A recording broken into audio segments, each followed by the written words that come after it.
بسم اللہ الرحمن الرحیم نحمدہ و نصلی علی رسولہ الکریم۔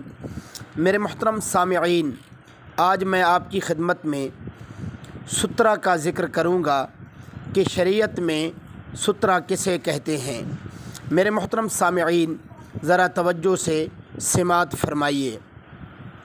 اگر ایسی جگہ کوئی تنہا نماز پڑھ رہا ہو یا جماعت ہو رہی ہو جہاں آگے سے لوگوں کے گزرنے کا امکان ہو تو آگے سترہ قائم کر لینا چاہیے تاکہ گزرنے والے سترہ کے بعد سے گزریں اور گناہ گار نہ ہوں، اور یہ بھی ان کو گناہ گار بنانے یا پریشانی میں مبتلا کرنے کا باعث نہ بنے۔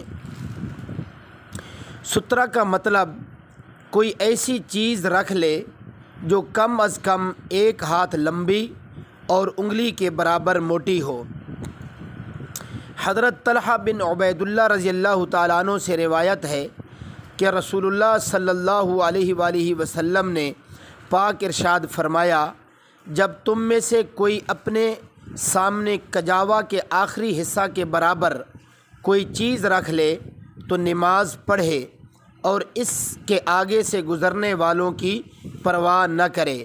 میرے محترم سامعین، یہ تھا سترہ کا بیان۔ اللہ رب العزت ہمیں عمل کرنے کی توفیق عطا فرمائے۔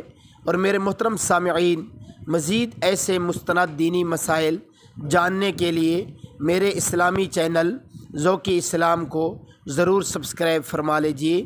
جزاکم اللہ خیرا و احسن الجزاء۔